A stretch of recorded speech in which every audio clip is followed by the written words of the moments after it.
Yeah. So this is the shop, the prototype building test. I'm hiding bits that we're actually busy building at the moment. Okay, we're busy building things. It is a workshopping in process. When I took this job, I didn't inherit an empty room. When I first took this job, this was a patch of concrete. There was no walls, no roof or anything. And they pretty well said, okay, we need you to build a test facility and prototype facility. And then we go back to them and say, well, what's my budget? And they go, nothing. You have no budget. Yeah, have at it. Just don't spend any money. They weren't that bad. But basically what we've done is we've concentrated on the testing side initially. Okay. I can contract for a lot of work, but I can't contract for testing. You know, really good firearms testing, you've got to hold that in-house, you've got to know what you're doing. There's a lot more to it. You know, you're saying we're talking about 70,000 round trials. Right. You know, repeatability on ammunition types, repeatability on the people who are actually doing the testing. You just can't take somebody and say start shooting. You've got to do things like within the trials program. We actually write in things like fatigue limits. So you're only allowed to shoot so many rounds per day and so many days shooting, because if you start to get tired, you're beginning to induce faults in a gun that may not be there. Yeah, if you shoot 70,000 rounds of a gun in a week, first of all, you'll be in the hospital with. Well, on average, I'll schedule 1,000 rounds a day. So because you've got to load as well. Right. And actually it becomes quite nice to be loading. It's like, oh, I want to load mags. I want to shoot that thing again. You know, this is unknown to most gun guys. Most gun guys are like, what? What the heck? They almost like, oh, it's a dream job. You get to shoot all the time. It's like, no, it's a dream job where we can escape. I want to go do some desk work. I think that's foreign to most people. So you want to show us a couple of things that we're doing? So you got some cleaner, obviously sonic cleaner. Everybody's seen the ultrasonic cleaner. I mean, that's an old unit. It's functional, works well. We do a lot of surface finishing here. I mean, we basically prep a lot of surfaces. We bring parts in. There's a lot of prototype parts. So you gotta just clean them up. Yeah, I mean, right. Basically these are deburring machines, coaling machines. We use these little machines because, I mean, again, we're dealing with very low numbers of prototype parts. We don't. You're not doing production. I got one over the corner there. It's like a swimming pool. I mean, if I could do it, I want to fill it with stress balls and swim in the thing. It's going to be awesome. It's going to float you around, you know. I love this guy. I mean, he should have his own TV show. Look. So you got smaller stuff here, you know, you can do sandblasting. Little tumble blasters, ground slick. I mean, everything we got, you know, directions of media, different sorts. I mean, the much acclaimed, we got like rabbit drop-ins and blue triangles. I love this thermotron over here. You can make this sucker down to what, 60 below or something? This thing, this is one of those things you can't improvise. I mean, environmental chambers, they're one of the mainstays. Our best tool in terms of testing, diagnostics, everything else, high-speed video. Yeah. We use so much digital high-speed video. I mean, you learn things, see things that you can never do by any other way. But once you get into environmental conditions, then you can't build one of these yourself. You end up just buying them. We got a nice big solid unit here. We can test anything up to BMG level rifles in this, and we go from sort of 300 degrees. I think what's 158 degrees centigrade to minus 65 centigrade is what that unit will do. Now we don't go across that with testing. I think we top out at 121, go down to minus 65. This one will take me down to minus 75, so I got a little bit in hand in this. So my question for you is, what's your favorite test to test a gun with?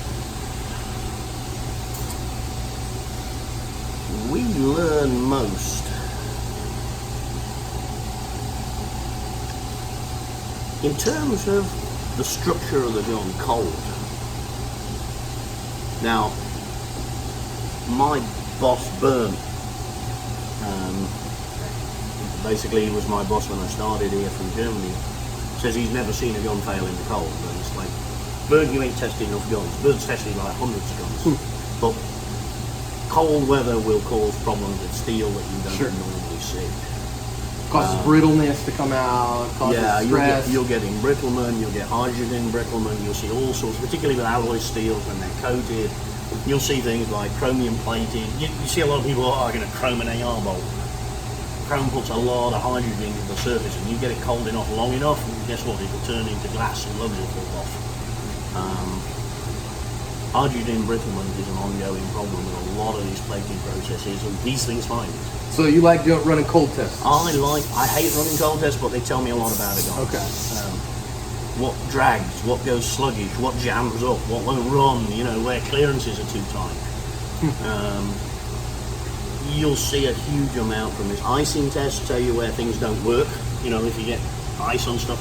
I mean, hunters go out and they've got the bolt action rifle and it's snowing slightly. And I remember I was working with a guy, he had a 22-250, he was a hunter. We get on the range and his gun just won't open. It's like he's wailing on it with a piece of plastic to try and get this thing open.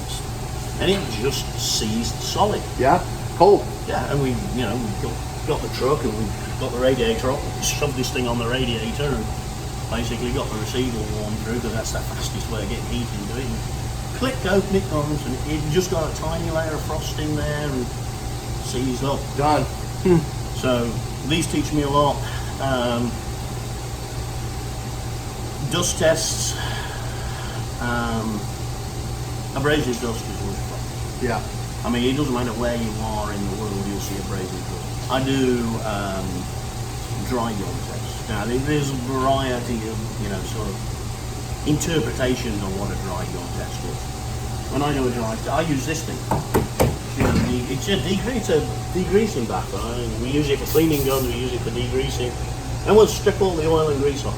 It's not the 3 baths of acetone and right. But it's a dry gun. Yeah, I mean it's your typical been left in the trunk of the car for 2 years, never oiled, and it's absolutely dried out. Kansas is a terrible place. The brown blowing dust will just suck the oil off the stuff. Yeah. And it's because of the organic matter in there, and it just vacuums oil off the surface of stuff. And so dry gun tests show you where things work. We have oddities like on pistols. It's like, okay, what's your acid test for a pistol? If I can feed an empty casing, everything else after that's easy. It's the most easiest thing in the world. If I can feed a short empty casing and it'll up the feed ramp and in without losing it or rooking it up or chewing it up, then it's going to feed most everything after that. There you go. Now you got a tested run. So that's an easy one. Will your pistol feed empty cartridge cases? Okay. And then obviously we have a battery of safety tests, and this thing this is one of these improvised rigs we built. This is drop test rig. A drop test rig. Okay. Yeah, so you can find the right height and or drop it repeatedly. This is like a high test fishing reel. It's a low tech fishing reel. Yeah, low tech. Well, basically it's a cantilever on with a fishing reel on it. Yeah. What it does is we can orientate a gun, balance it perfectly, and release it perfectly from height. And know if it's going to do on the rubber. We've got the rubber for the SAMI test. SAMI test. The Aberdeen Arsenal and the AC-225, both of which are, one's NATO and one's US Army, are actually onto concrete. So you got that here too? So I got 5 foot onto concrete, 4 foot onto rubber. We do jolt tests on this, and this lets us do rifles and pistols and everything else. Interesting. It's a horribly simplistic contraption, but it's one of those that, people we're going to drop it.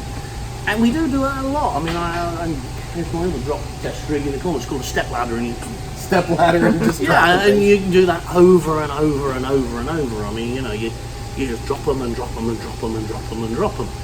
But again, all that goes onto high-speed videos. So when we do look at it, does. we put a prime case in the thing, and we actually dummy the magazine up. The magazine has to be at weight, so that the right weight, right balance when the gun drops.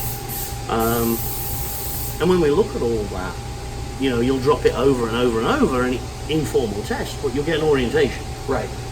Oh, damn. Shouldn't have done that. Right, now we can set the orientation over and over and over on this. Let's see if we can get it repeatedly. And see if that was a one-off or what we were jolting loose. And then we can start drilling holes in things and looking at parts moving and see why it jarred off in that position. So it's one of those iterative routes. I mean, for us, we never want to see a gun jar. You never want to hear that back. Of course not. I mean, we hear that Drop back. safety, absolutely. Well, we'll bypass safeties. So, I mean, one of the things we'll do is we will take safeties out of a gun to see if it's intrinsically safe. So we'll do things where you artificially compromise a safety mechanism, like some dudes put like really thick grease in it. Right. So the little trigger thing doesn't run forward, or he decides to super glue it out of the way because he wants a match trigger. Okay, let's see if it's still safe there. Yeah, it's got to still be safe. Yeah. You know, and there's certain compromises we can't work around. You know, people will file sears away until they collapse and things like that. But generally, we'll test everything we can think of. The interesting thing is, I've done this now I've been building weaponry for 32 years.